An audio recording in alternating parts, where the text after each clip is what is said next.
Okay, so let's start the session today on safety and security aspect of lithium-ion battery pack.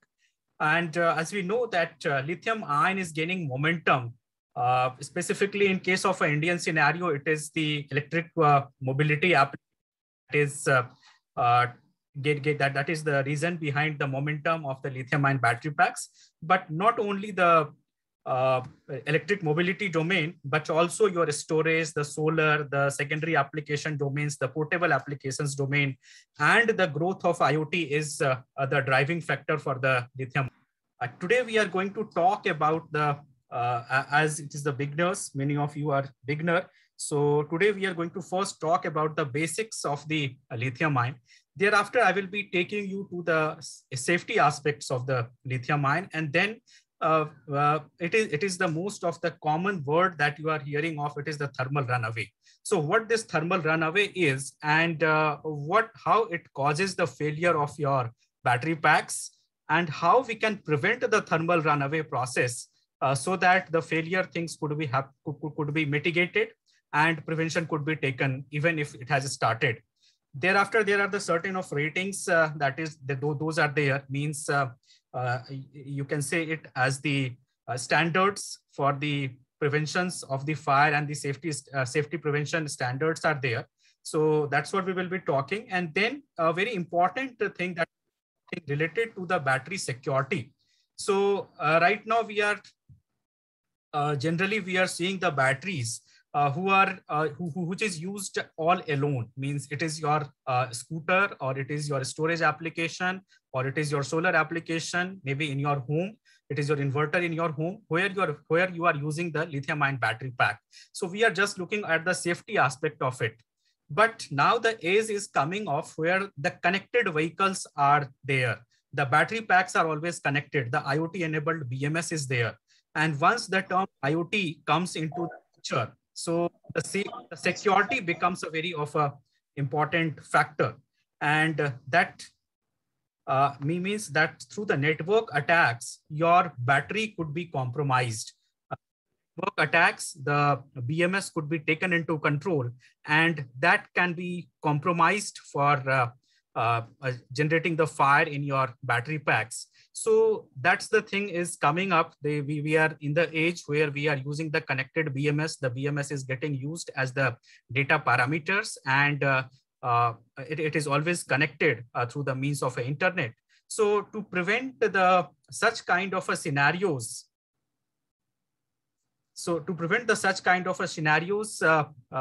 we need the security for our BMS and the battery pack. So what are the solutions we should incorporate now for the BMS and for such kind of a connected battery pack? That's what also will be our thing of a discussion. So together it will be the safety and the security aspect.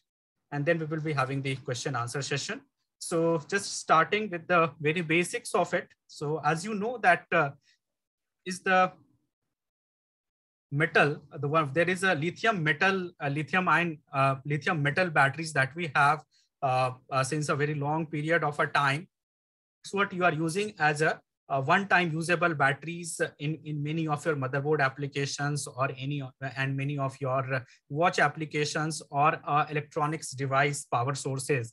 The 3-volt batteries or 1.2-volt batteries, those are getting used. But lithium ion is something new, where the lithium is getting segregated just after the electrochemical reaction of this lithium cobalt oxide is once this lithium cobalt oxide is come in the contact of these graphite materials, the anode material, that is the cobalt oxide and lithium as an ion is segregated. So the lithium ion that is getting segregated during the reaction, and lithium as a metal doesn't take part into the reaction. That's what the best thing with the lithium is, that the lithium as a metal itself is not taking part. The ions are segregated, and these ions are changing the polarity of the electrode. So this is your maybe cathode, this is your anode. So these ions are changing from one direction to the another during the charging and the discharging process. And if the lithium is not present, so it is not degraded also. If the metal is present, that could degrade during the charging and discharging. But these are the ions which is getting segregated, and that's why it is not degraded. And as much as the volatility of the ions are, the higher the segregation of these ions are on the electrodes, the more of a potential energy that we are able to generate. And that's where this capacity terms relates to. But the volatility of the ions also relates to the safety aspect of your lithium ion cells, because that thing can lead to the temperature increase, or if there are the aging of the cells are happening, so there is a disturbance in the flow of the ions are, and that could lead to the a breakage of the safety matters of your lithium ion cell. So that's why the as good these ions are, so similarly they could be the disastrous for us also. And the one very important thing into this is that the electrolyte is used inside this lithium ion cells, which is a non-aqueous solution of a lithium salt. So this electrolyte always is a very a kind of a thing which can lead to the disastrous conditions, that normally it remains into the liquid format. And once this thermal runaway, once the temperature due to any of the region within the cell starts increasing, so that will go in a vapor state, the gaseous state it will start. And this gaseous state transfer leads to further the smoke and the fire within the cell. So that's what the electrolytes are generally working as your conducting materials, but it itself doesn't take part into the reaction. And the lithium as a metal is not getting used inside the cell.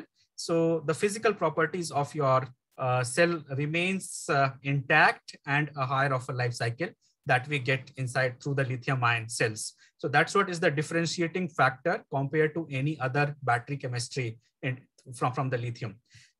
So we know that from the previous of the slide that there are the cathodes and anodes are there inside the lithium ion cell, and the electrolyte material that we have. So what is the trend is there? Because many of the times you will be hearing that which one cell should I use for my battery pack? So trend, the lithium ion itself has the multiple of the chemistries, and for the different of applications, the different of the chemistries are getting used.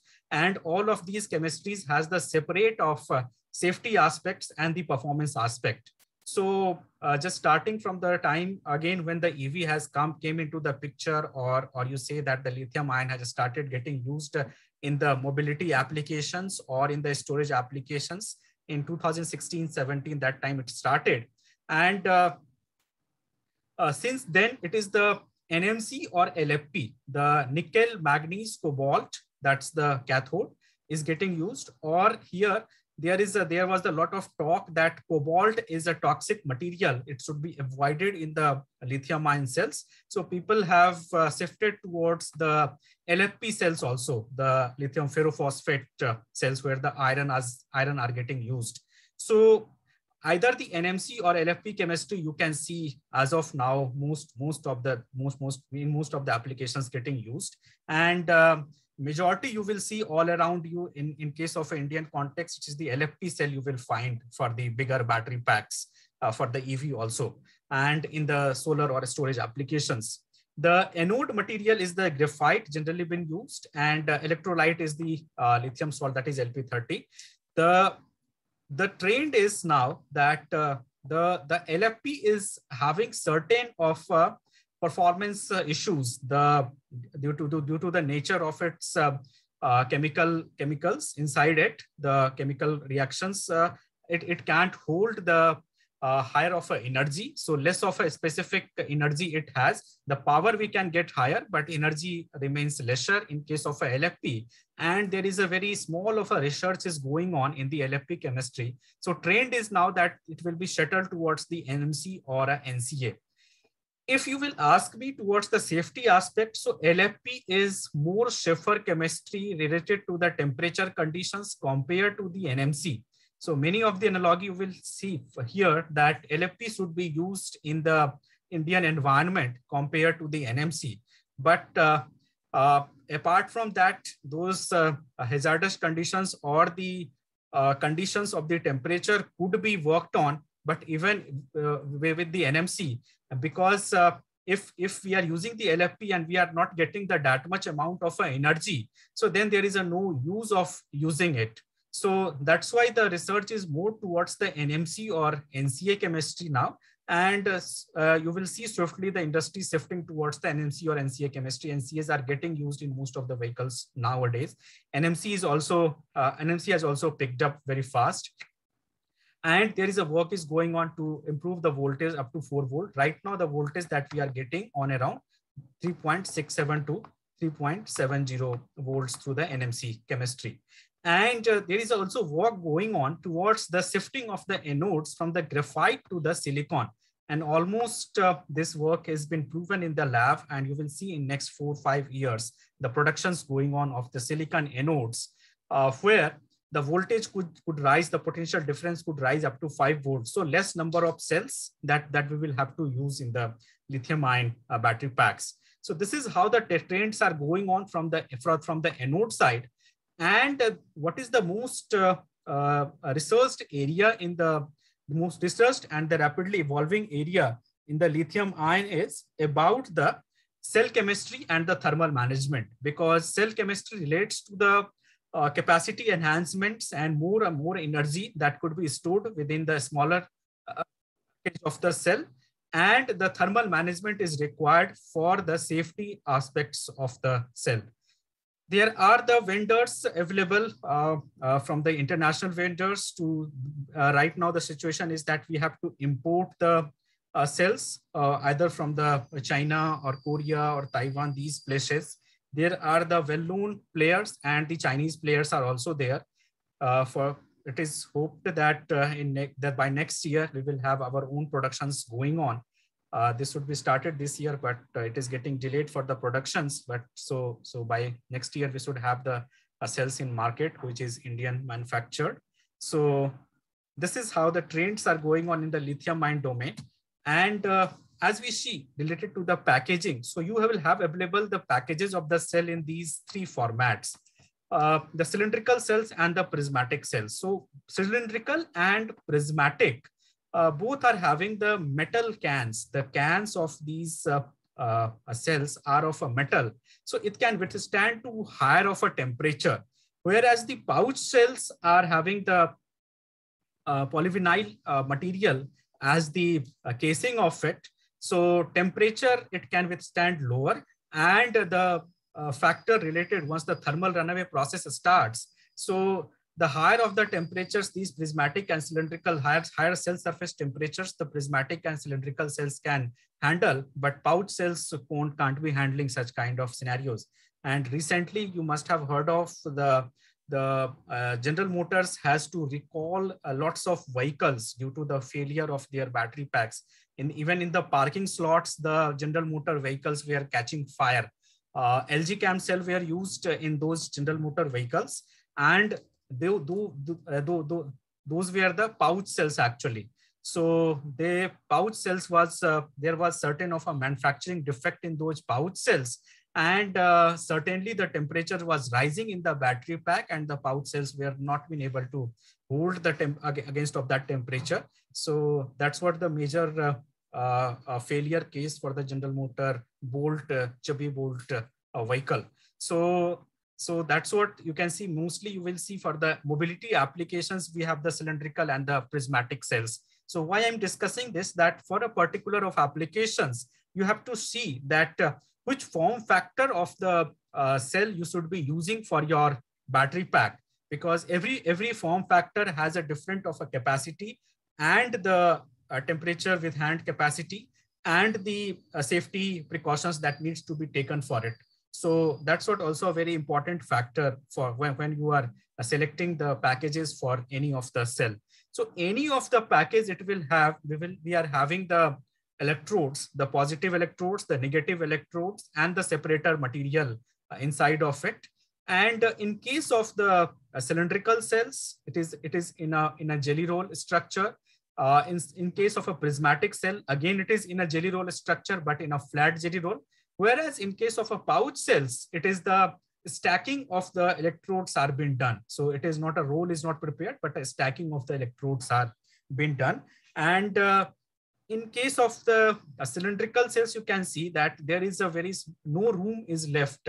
Means once the roll is prepared, so it is getting filled inside the can. The roll is prepared and getting filled inside the can, and there is a no even no small room is left compared to the prismatic cells, where on the corners we have the small amount of a room is left. So this is actually reducing the specific energy capacity of the prismatic cells compared to the cylindrical. But yes, this is the packaging, and the higher of the capacities that we can store within the prismatic cells, and cylindrical cells are capable of the handling of a lesser capacities. Like for an example, prismatic cells, you can see the cells are of 100 Ah of a capacity or a 120 Ah of a capacities. Whereas in case of the cylindrical cells, you will find it 6 Ah, 8 Ah of a capacities of a cell. The pouch cells also we can have higher Ah of a capacity, 60, 70, 80 Ah of a capacities. But what happens that this is a polyvinyl casing that it has. And there is once the pouch cells are getting charged, so there is a certain kind of a swelling that occurs within the cell due to the gases formation. And that due to that swelling, the cell bulging happens, and you have to leave certain of a space in your battery pack so that the cell, if the cell gets bulged, if cell gets swollen, so the space could be managed. So the specific energy capacity of the pouch cell battery packs could also be lower compared to the cylindrical cells. So these are the different of packagings we have. And in any of the case, we will have the electrodes, and the volatility of the ions are there between these two electrodes, between the positive to negative electrodes.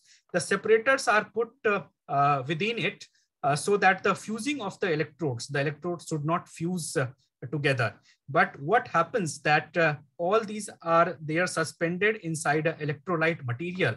So you have a can, inside this electrolyte material, it is suspended. This electrolyte material is not taking part into the reaction, but once the cell internal temperature starts rising, it will start going into a vapor stage. And this vaporization can further increase the temperature within the cell.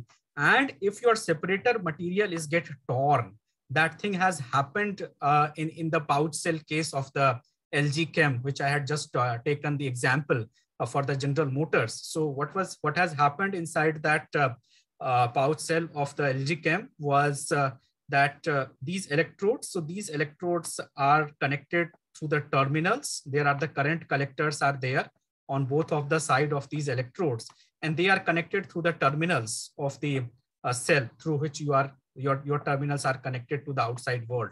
So this metal part, which was connecting the terminal of the cell to the electrode, was in some of the cell, it was loosely connected.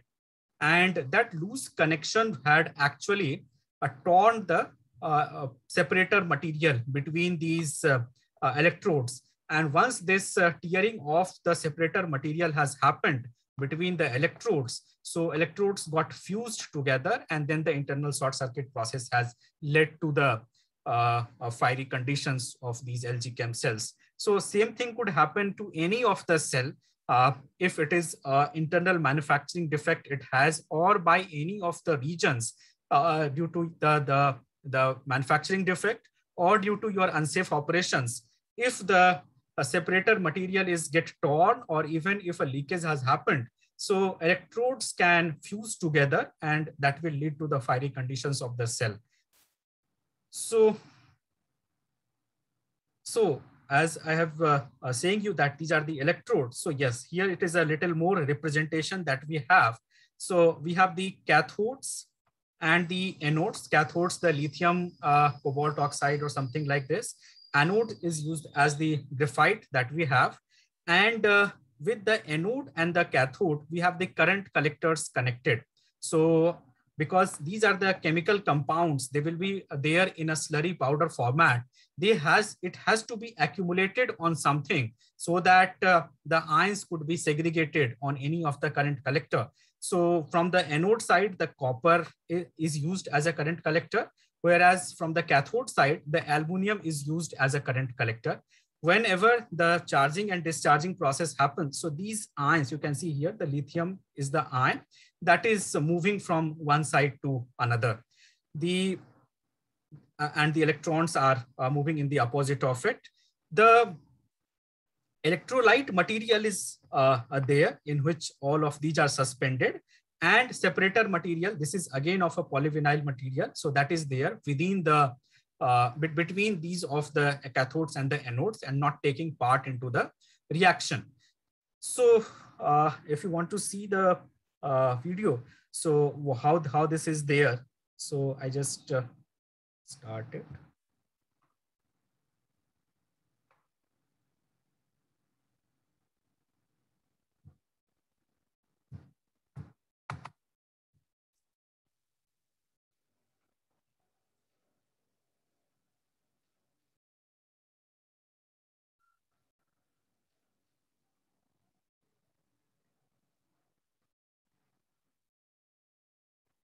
So a jelly roll, you can see the terminals are here.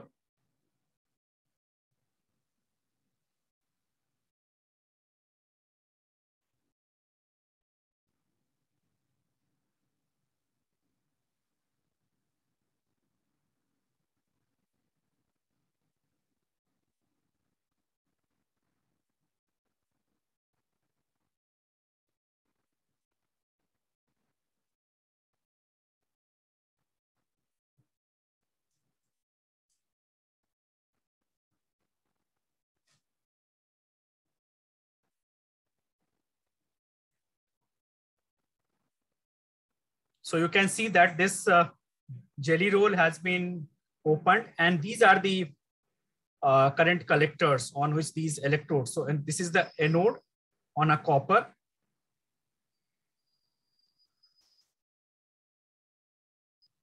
And the white material that you can see is the separator material you have. The white layer is the separator material. So this is a long roll on the manufacturing. There is a long roll that is, and it is cut as per the size of the cells.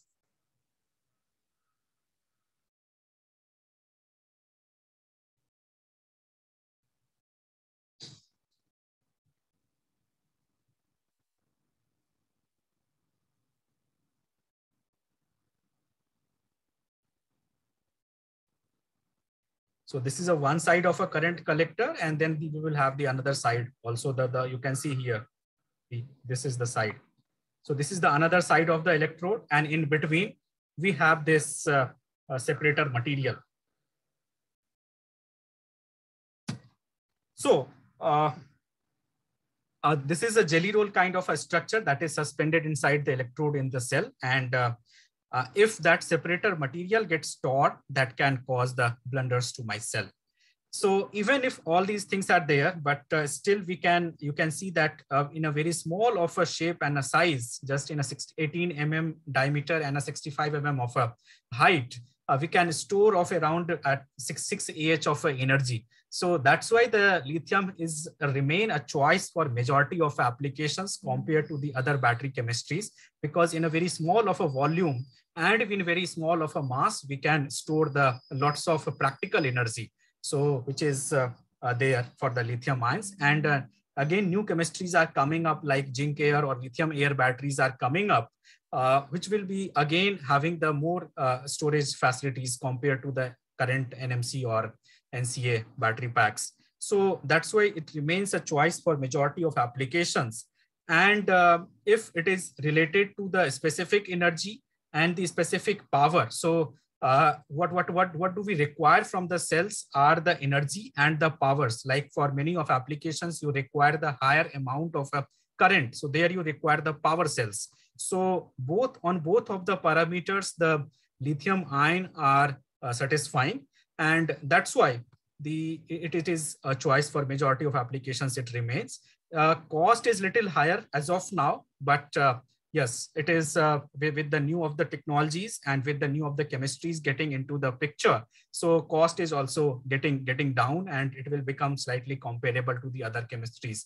Still, it is comparable if you compare it with based on the life and the uses of applications. It is still comparable to the other chemistries. So as I was saying, that lithium again has the many of the chemistries that is used as a cathode, like NMC. That's what we are using in many of our applications. The NMC, that is a very common. NCA is getting used in the applications like for four-wheeler battery pack applications. Tesla is using like NCA battery packs. Thereafter, we have the LMO and LTO as the cathode. LFP is commonly getting used in the two-wheeler, three-wheeler battery packs. So these are the different of the chemistries which is getting used. And as per their chemistry specifications and the structure of the lattice of the internal structure of the lattice of the lithiums, the lithium ions, the energy storage capacity, the specific of the energy capacity, the power capacity, and the lifespan is varying for all of these chemistries. Like for an example, the LFP chemistry and the NMC chemistry, which is a very good competitor to each other, the energy we can store higher in the lithium ion chemistry compared to the LFP, the higher the discharge rate that it has. Whereas if the power is concerned, so higher of a specific power that we can take from the LFP chemistry compared to the NMC. So, and at the safety aspects, the LFP is at a safer of operations. It just leaks out because less of a specific energy it has, and the oxidation doesn't happen. So that's why it is a safe chemistry compared to the NMC. If I just compare the NCA and NMC chemistry, so NCA is cheaper in a cost, aluminum, because of the uses of the aluminum, and safety, if you see that it is a very unsafe battery chemistry, the thermal runaway temperature is just around 150 degrees centigrade, whereas in case it is 210 degrees centigrade, and it goes at around 300 degrees centigrade for the LFP. So that's why the different of the chemistries has their own specifications. You can know about in details in just a small I can talk about right now. So that's what the very different of the chemistries has their different of the specifications, and for a particular of applications they are getting used. Like if you require the durability in your cell, so then it is the LTO chemistry could be a better one for you.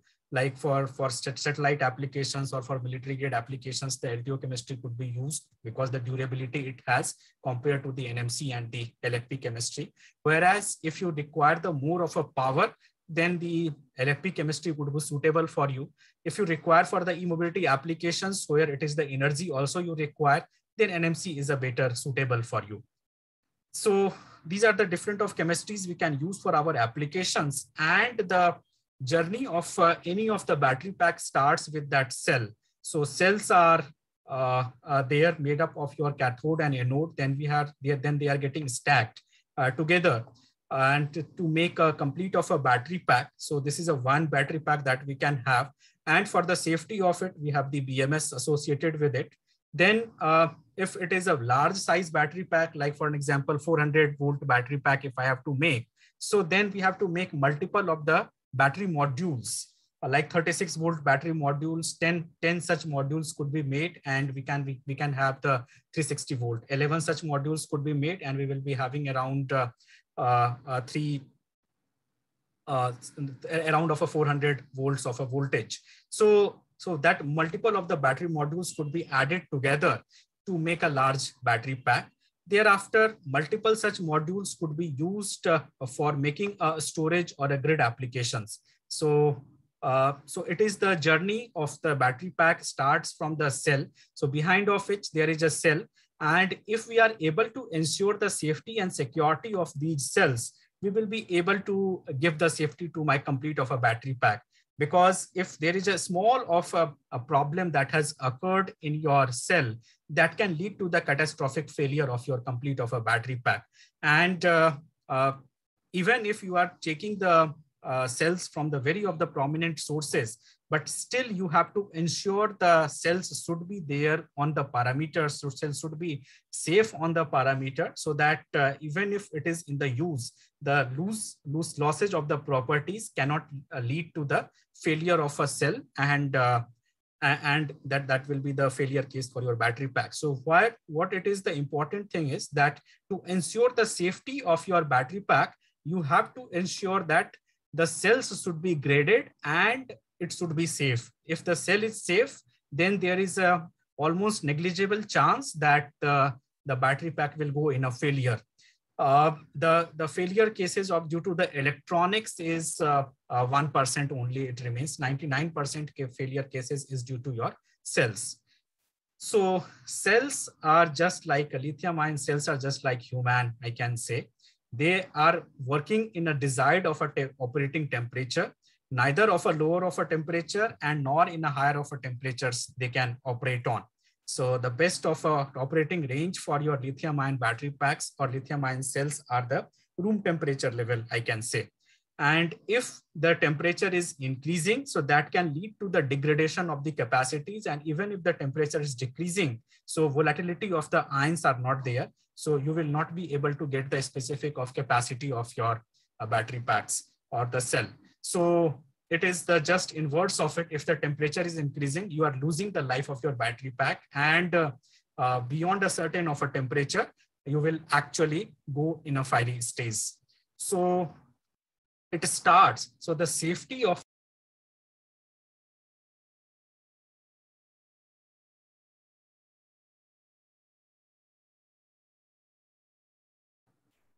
okay, so the safety of your lithium ion, the failure of your lithium ion starts with the abuse case actually. Then the abuse case could be due to the various of the regions.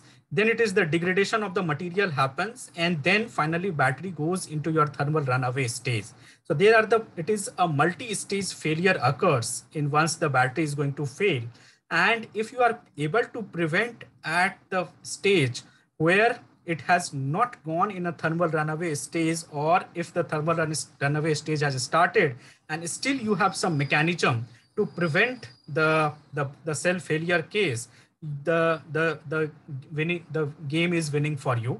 You will be able to safeguard your battery pack. So, and we have the battery management systems in our lithium ion battery packs. Always you will have electronics which can manage the charging, discharging, and the safe operating conditions of your lithium-ion battery packs. So that thing is there, but still there are the certain of a cases where BMS also won't be able to do anything. If it has happened due to the temperature or the chemical process has started, the exothermic reactions have started. So BMS won't also be able to do anything. The best of the thing the BMS can do is to cut off the charging or discharging system from your battery pack. But if any of the chain reaction has started within your battery pack, then even if you have cut off the load, or even if you have cut off the charger from your battery pack, the prevention is very hard to be done. So that's why the BMS has a limitations. We should not think like this, that I have connected the BMS in my battery pack and now it is all safe. It can give you a certain amount of a safety, but still you have to take care of the operating conditions and the abuse conditions of your battery pack. That should not occur. So what are the different of the regions for the failure? It could be the physical failure.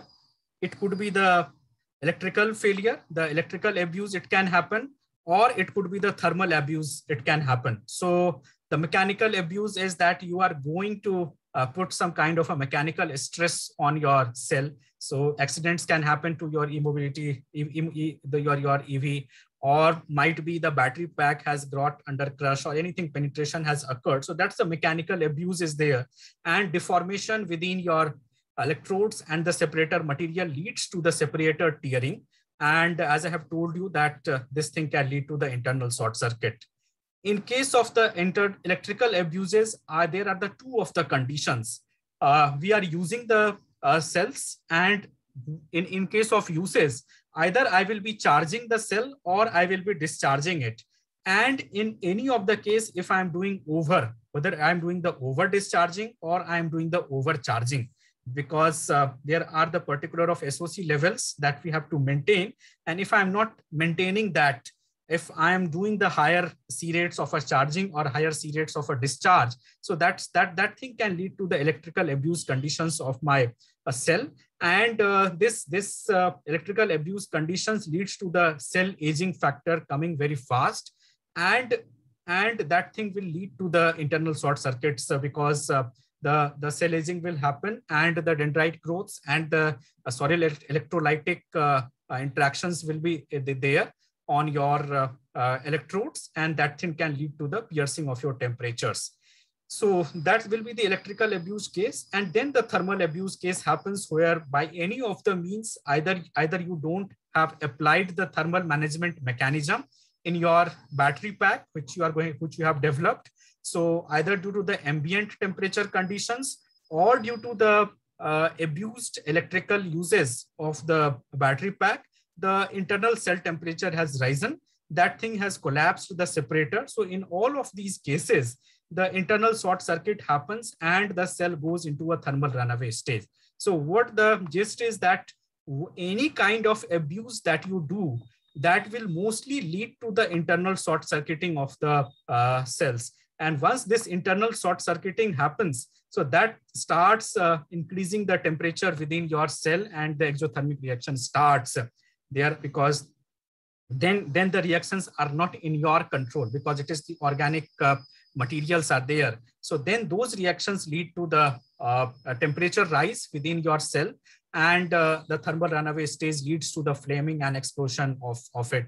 Then we have the oxygens, and inside that also the oxides, that the chemistry is there. And then it comes in the air oxygen contact, and the flaming of the cell starts. So this is the short circuiting is the common cause for the thermal runaway process.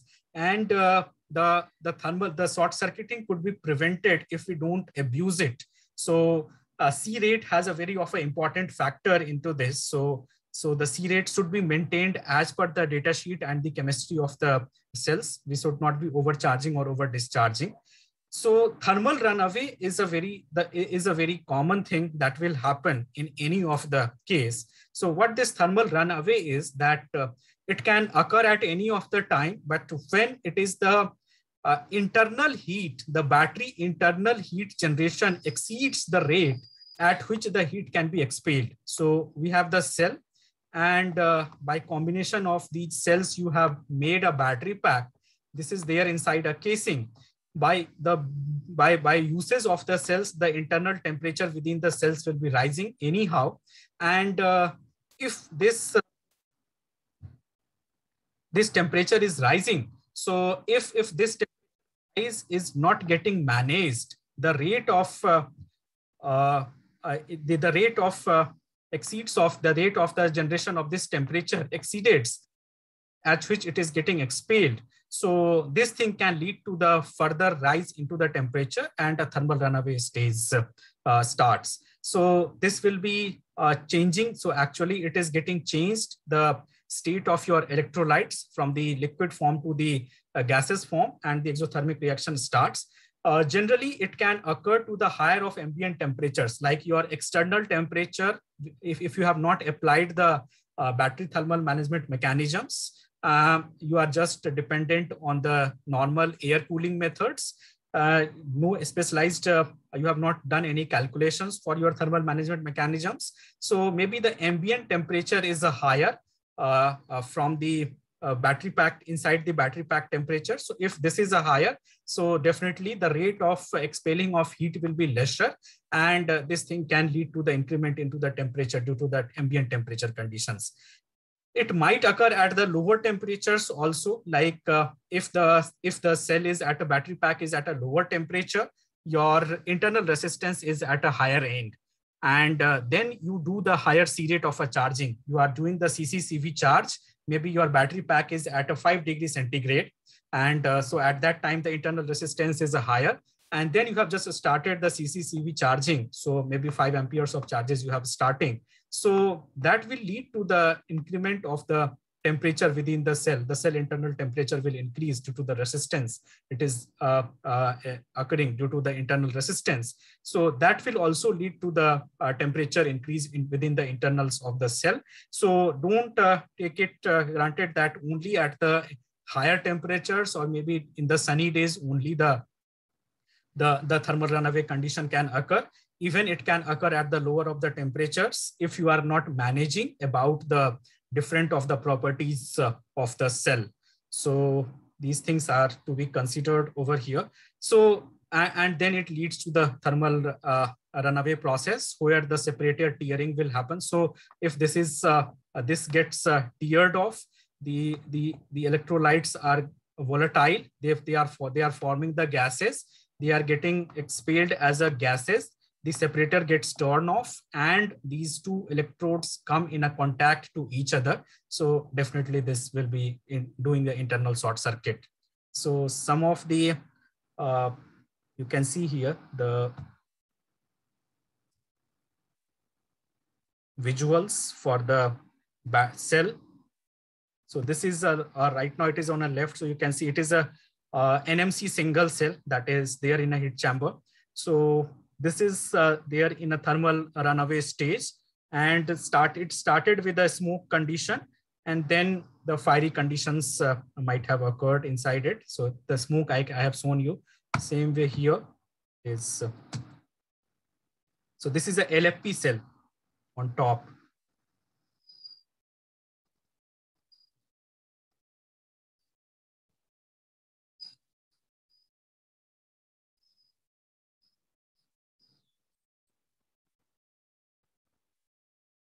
So it started with the smoke, you can see, and then the fire will also occur.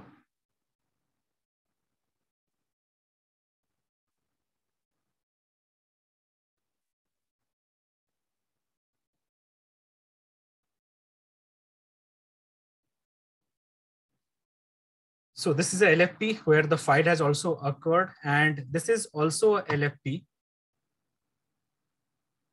But here only the smoke is there. So it is not like that, I can say, but generally in case of an NMC, the condition occurs that after the gases passes, the smoke and the fire condition comes. But in case of the LFP, you can't always predict that whether it is the fire will occur or not. In cylindrical, mostly it is the leakage or the smoke that remains. But in case of the prismatic, the fire conditions also can occur. So this is the cell that was, and now you can see the battery modules. So this is the left is right now it is the NMC battery module it is, and due to the thermal runaway, temperature is there at a 212 degrees centigrade, and the fiery conditions could be there. So this is the different of the things that might occur inside of your vehicle or any of your storage applications. And in case of the LFP, that has occurred just at a 204 degrees centigrade only. So this is the cell surface temperature that is there. The cell internal temperature must be higher than this. So whether it is the cell or the battery pack, in both of the case, the thermal runaway can propagate. So it is not like that all the cells within your battery pack is in a peril. Maybe just one or two cell is there which is at a fault. The internal temperature has risen in those one or two cells. And if you have not done the battery pack design properly, if you don't have provided the heat insulations between the cells, so that thing can lead to the propagation of heat from one cell to another, and then such condition can occur. If you have designed the battery pack well, provided the proper of insulation methods, and have the methods for the thermal management, so then the thing could be zeroed in to one or two cell only, and we can safeguard our battery packs. So the thing is that you can't avoid such kind of a scenarios in your battery pack. It might happen any of the time, It is just the how good your QC process is. If your QC process is good, so you can avoid such kind of things the more and more times. But even if a small of a mistake you have made in your QC process, and this kind of a scenario can happen to your battery pack. So that's why we have to include in our design process of the battery pack also, that even if such kind of a QC loss has happened, or even a single cell has gone bad in my battery pack, so that should not propagate the heat to the next of it.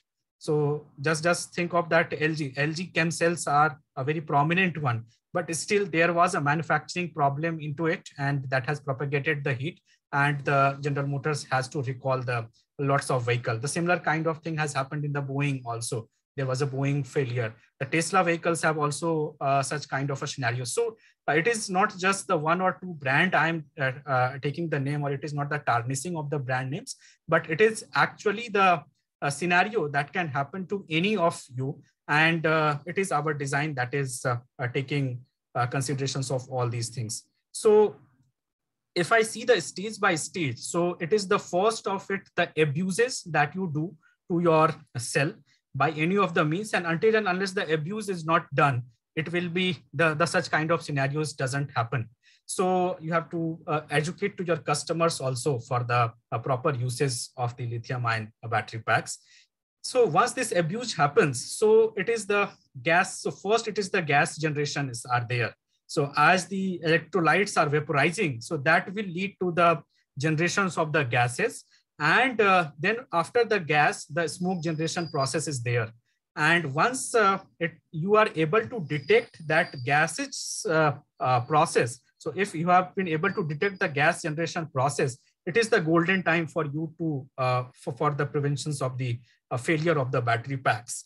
Then it is the smoke generation process, and from the smoke, it goes to the fire generation process finally. So we have a 4-stage process in the failure, and till off gas and something before start of the smoke process, we are in a preventive range. But if we have lost that opportunity, then it is in a complete of a failure, and we won't be able to safeguard the battery packs. Then only the design of your battery packs and the safety standards, the fire safety standards or fire safety measures, if you have given in your battery pack, only those things could be saving you, but not the any other electronics or anything.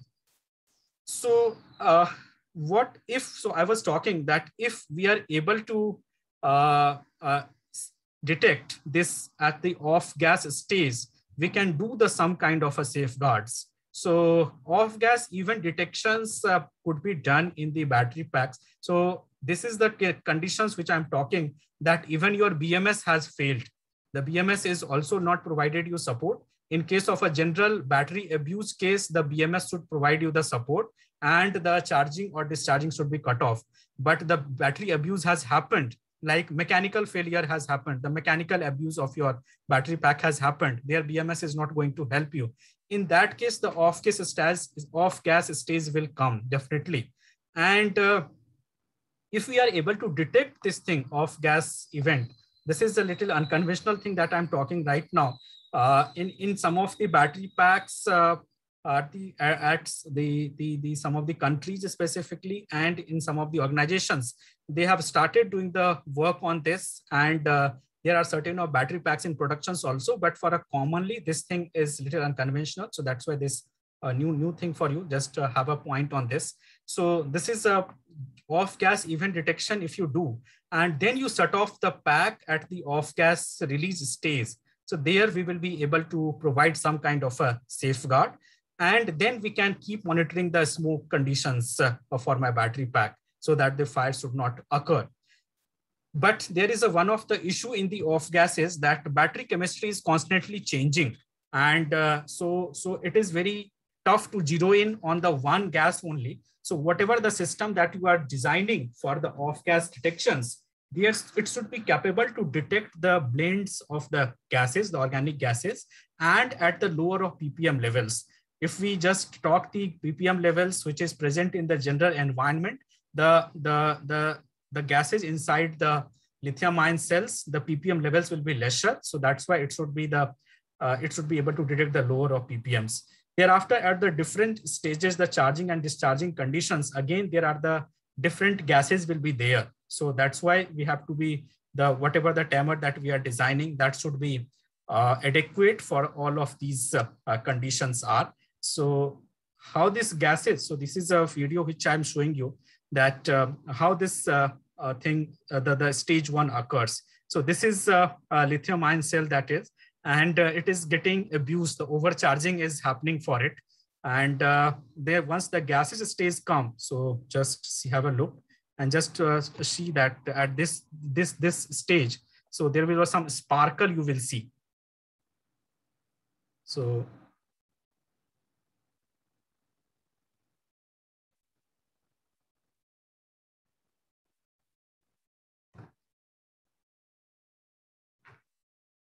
I'm just played the video, and you can see just little of a vibration has occurred in the cell, and some sparkling you can observe over here. Just the video is getting played again.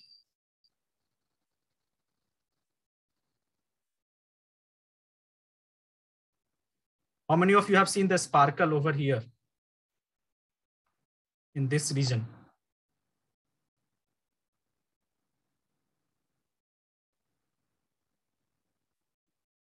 Observed sparkle, anyone?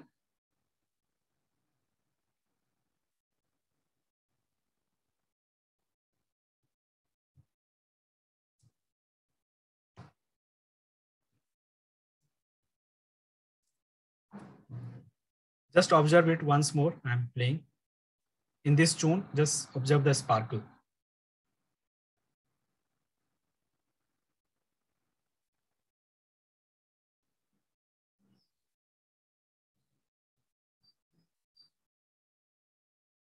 Is it visible?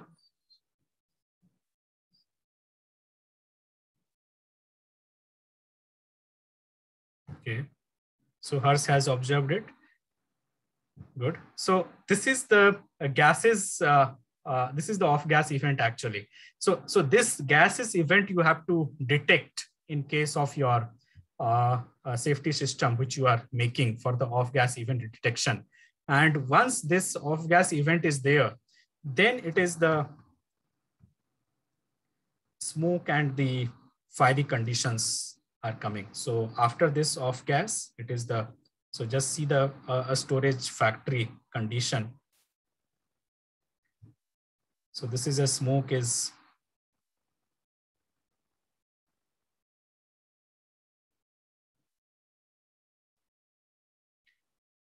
And after the smoke, then the fires, and then it is the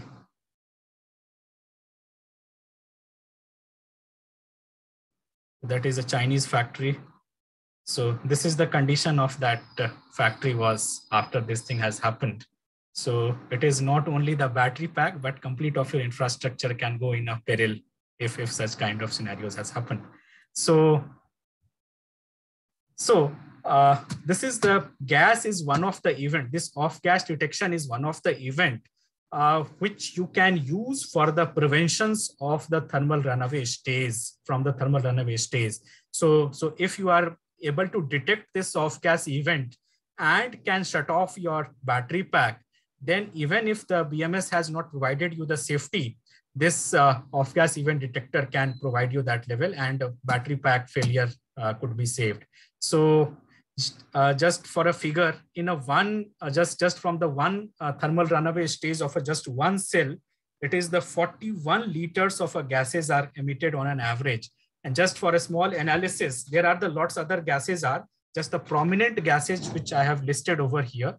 So it is the carbon dioxide, carbon monoxide, hydrogen, all such gases are emitted during the thermal runaway of the NMC, whereas same is there for the LFP also, because the lithiums are there in the same, but the different of the capacities, as you can see, and the different of the volumes are there. But so whatever the system that you are designing, that should be having the capacities for the making the distinguish for making the distinguished analysis between the different cell chemistries. And as per that, the off-gas events could be detected and could be worked on.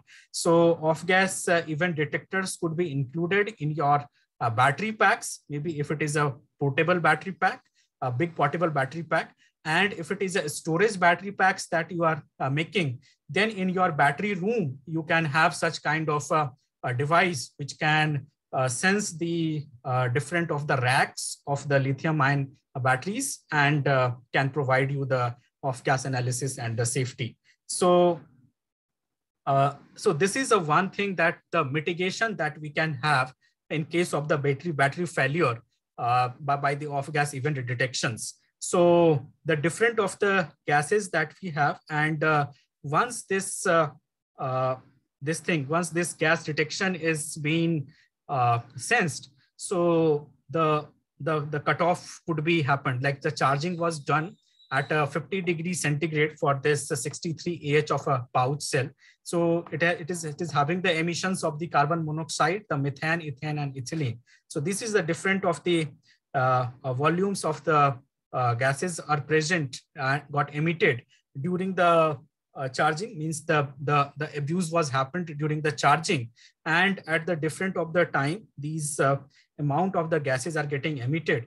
So once this thing is sensed at a level beyond a particular of a threshold, so the timer signal, this is the lithium-ion timer, is that particular thing which I'm talking for the off-gas event detections. So that signal could be started, and it has cut off the battery pack from the particular of charging or discharging systems. So the thermal runaway could be avoided at this stage, and the surface temperature could be lowered to up to 45. So 45 degrees centigrade is quite common for the battery packs, but if it is beyond like 50 degrees, 60 degrees centigrade, so then it will be the dangerous for the internals, cell internals.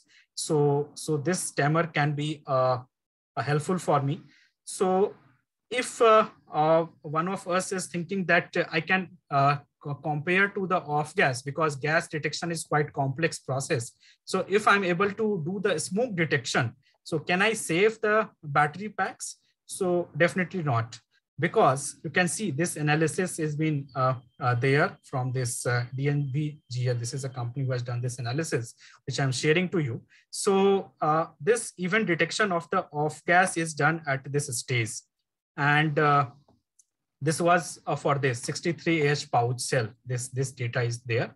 And after 11.6 minutes of this, the smoke was emitted. So this is the time actually, which was a golden time for me. If at this stage, if the timer detects this, and if the timer generates the signal for the disconnections of the charging or discharging system from the battery pack, the temperature could be lowered down, because here once the off gas event has started, so it means the thermal runaway process has started for you, and temperature is increasing. As you can see, the cell surface temperature is increasing constantly. And if I have not put any kind of timer signal onto this, if I have not even after detection of the off gas events, I have not taken any kind of a mitigation stage, so the further the smoke will come, and at this time the cell surface temperature will rise drastically from where you can't revert back the things. So this is the time where which is in hand for you, that if you are applying any kind of a safety or preventive mechanisms within this time, so the battery can prevent it from going into a complete of a thermal runaway stage. The third stage could not be coming, and the things can be disconnected, and further the cell temperature, surface temperature could be lowered. So that's why the smoke detectors are not a good thing for the safety aspects, but these off-gas detectors are. So this is the heating case I'm talking about. So this thing is related to the heating, if the heating of the cell has happened. And if it is the overcharging you are doing, so in case of a overcharging, that is happening of the lower of the temperatures, not at the higher. So in this case, the cell surface temperature won't rise faster. but it is the internal temperatures that will be rising drastically, and that thing can lead to the thermal runaway stage. So here you can see that again the gases formations are happening at the lower of the temperatures, because maybe the cell property is not supporting the higher C rates of the charging and it is getting charged. So then the timer signal can operate on over at this threshold level, and the charging system could be cut off. So this battery pack can go in a stabilize of a stage. So the gist is that we can have a off gas detection system which can provide such kind of feature for us, so that in case of the overheating or overcharging, during the overheating or overcharging, the off gas events could be detected, and we can prevent the batteries to go in a third stage of the thermal runaway, because from the third stage it is not in your hand, the control, because then the smoke, once the smoke has started. So that's what's related to the technicalities of it. Apart from that, related to the users conditions and during the manufacturing, there are the certain of precautions which you can take. It is related to the thermal management method uses for your battery pack. So this is the I square R is the generic formula which we use. So the higher the current discharge that you will be doing from your cell, the temperature, the heat effect will be the 4 times of it. So the square of it. So if it is the 2C rate, so and it is the 1C rate. So at a whatever you are doing at a 1C rate of a discharge, whatever the heat that you have at a 1C rate, it will be just going 4 times of it once you are doing the 2C rate of a discharge. So you have to have an adequate of a method of the thermal management in your battery pack when it is the higher C rate of discharge, if your battery pack is supporting. So generally in case of a 2-wheelers or 3-wheelers battery pack, which we see that it is dependent on the normal air cooling method, or at most of a convection, the air convection methods, but it is not remain suitable. We have to look at the other management methods also, suitable methods, so you can know more about it. The C rate management. So each of the cell that you are using should be of the same of the chemistries, and it has a particular of a C rate for the charging and discharging. So even if the customer is demanding for the fast charging or maybe higher C rate of a discharge for the power batteries, but if it is not supporting, so you should not allow from your battery packs to do that, because the first it will lead to the degradation and then the thermal runaway stage. The cell grading, that's a very important factor, is that once you purchase the cell, it is the grading is a very important one. Whatever any of the good, even the topmost of the cell manufacturing firm I'm talking about, whatever the cell they are manufacturing, around 10% is the average industry rate the cells are degraded. Means the 90% the A grade cell that they are producing, and 10% there is a degradation in the things happen. This is due to the manufacturing line, it happens. But you will not see, if you take the fresh cell, this 90% cell and this 10% degraded. If you take a fresh cell and just do the 1 or 2 cycles of the charging and discharging, you will not be able to see the difference in it until and unless manufacturer has not categorized the gradings of the cell, or you have not done a 200, 300 life cycles test of the cell, you will not be able to grade about the cell. So whatever in case of Indian context, if I'm talking about, so due to the price point, there is a lots of competition is there in the cell battery pack manufacturers. And unfortunately, we are importing most of the B grade cells. So in the very beginning, it seems good performing, but just after a year, maybe the cell quality degrades, and that the safety aspect is a problem for it. So you have to ensure that the grading should be A grade for your e-mobility applications specifically.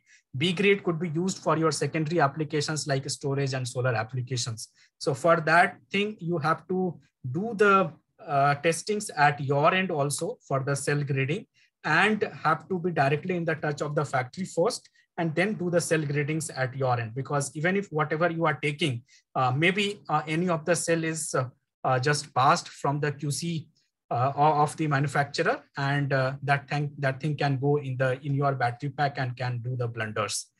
So grading is a very important one. C grade even, and then it is the internal resistance also you need to consider that whatever the internal resistance that you are taking for the particular applications, it should be.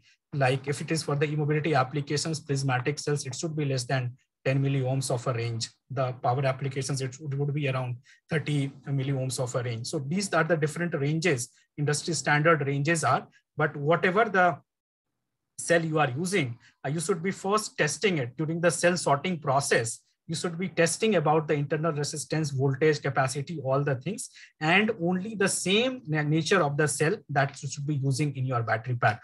You should not be doing any of the time that just you have purchased the cell from the battery pack manufacturer, the cell pack manufacturer, and just done the spot welding or laser welding of your battery pack and completed. First, the complete of the QC process of the cell you should be doing, and only then you should go for the battery pack making.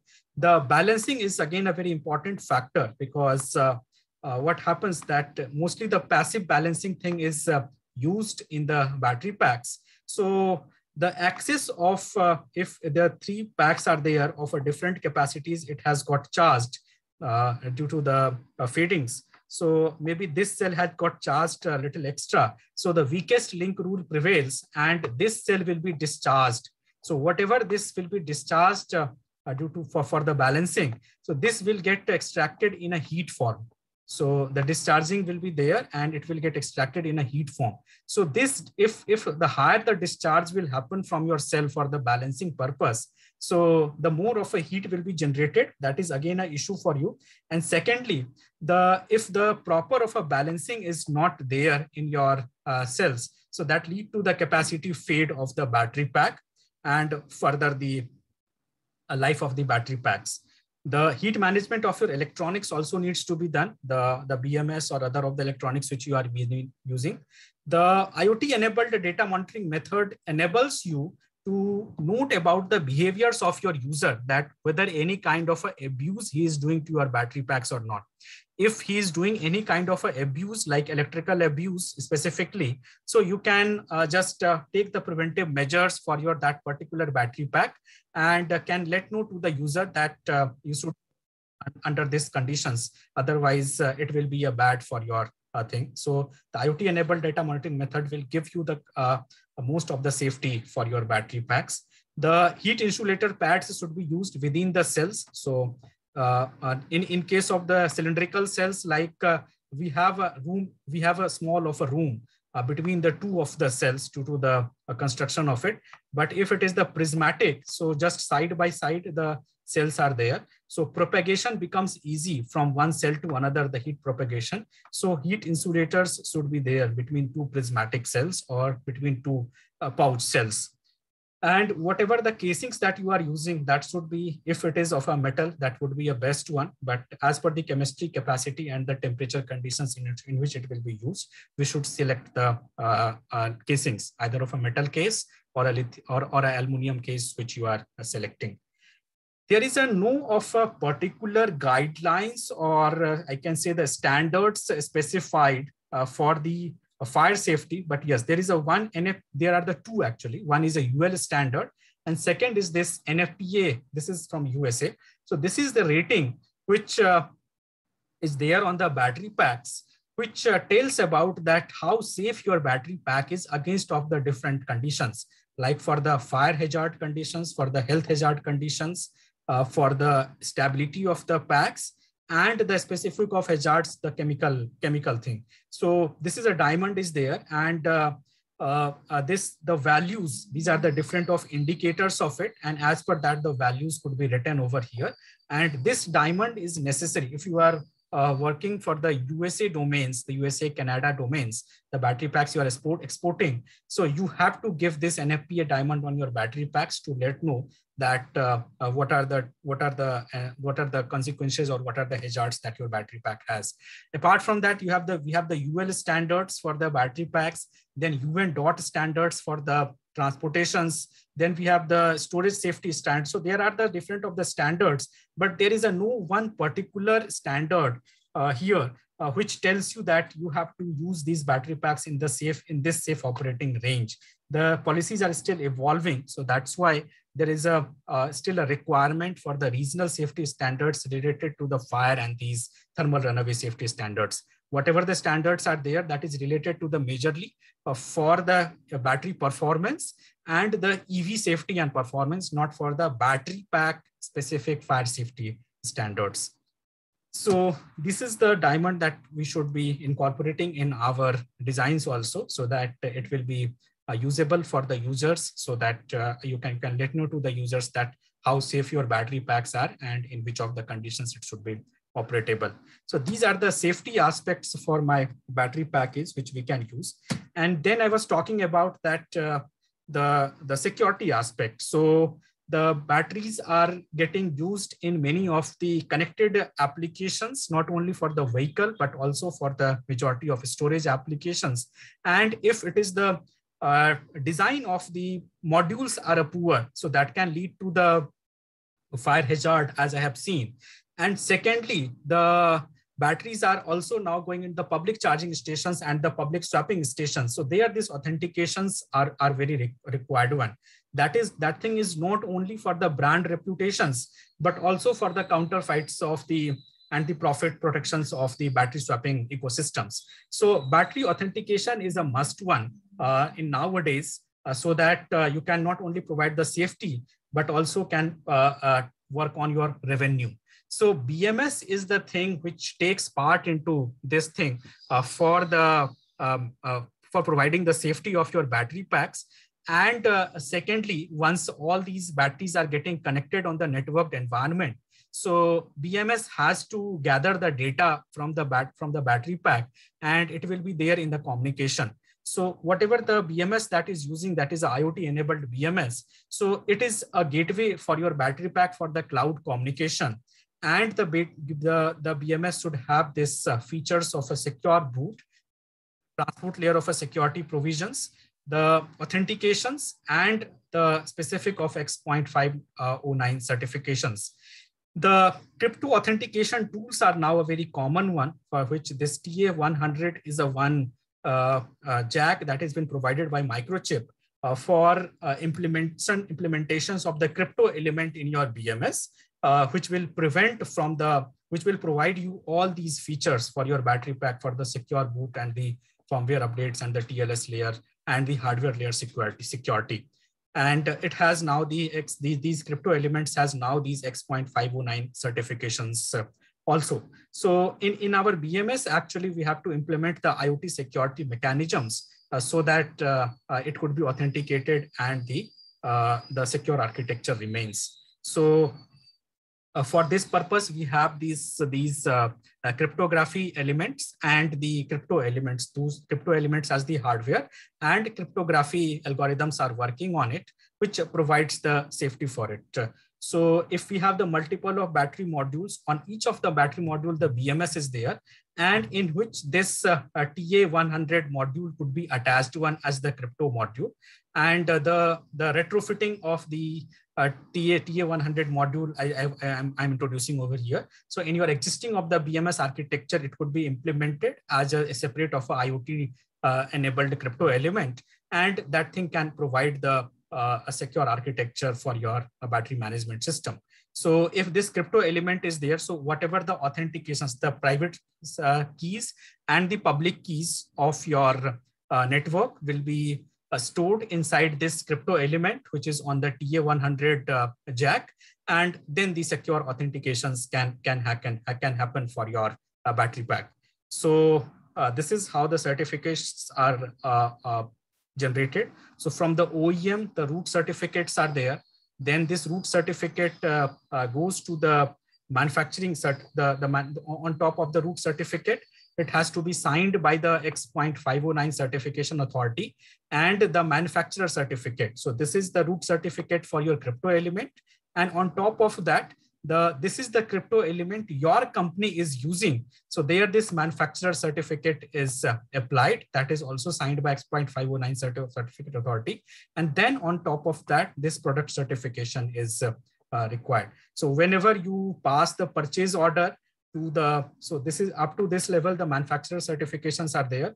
Now you are a user. So user of that battery pack, or you are a vehicle integrator. So you have passed the purchase order to this manufacturer for the battery packs. So you will have your own certificates also. So on the manufacturer certification, your certification will be added, and that's a complete product certification becomes. So this product at this level, we have the your certifications, the manufacturer certifications, and the root certifications of the OEM of the cell. So these three certificates are the cell OEM certifications, the battery pack manufacturer certifications, and the user certification. All these three are got added, and then it is stamped onto the crypto element. Like one solution which I'm talking, the crypto element is from the microchip.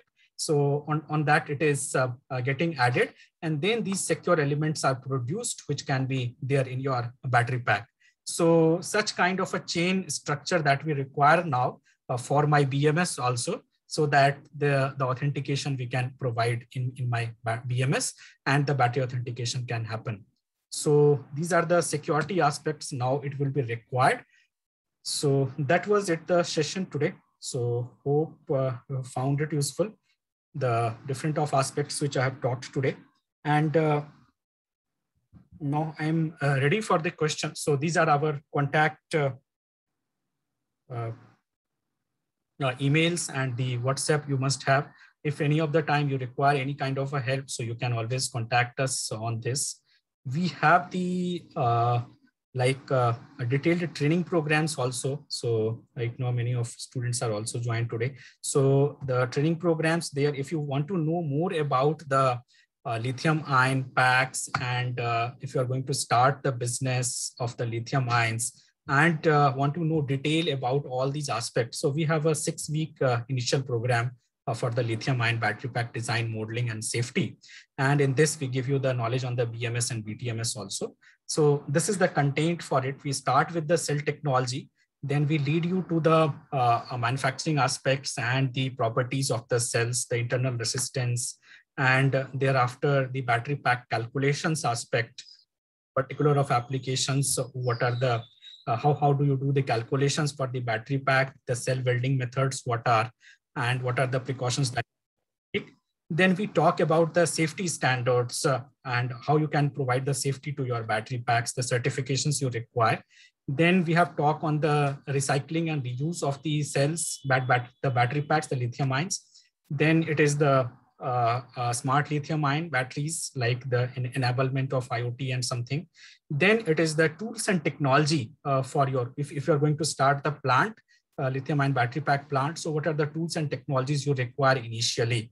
So those things are discussed. And then in BTMS, we have the discussions on the selections and architecture for the BMS and the thermal management systems for your, like, how do you calculate the different of things for your battery pack thermal management, and the different of use cases are there. So for a particular applications, how the thermal management, what are the different thermal management methods, and what are the selections that you make. So this is a live online program, 6-week live online program. So if you are interested to know about this more, so we can send you the details. The batches keep going on to start. So I'm just pasting a link over here for the inquiry of the program. So if anyone wants to know more about the lithium ion battery packs, want to know about the details, so it is the link. You need to fill up the form and know the details.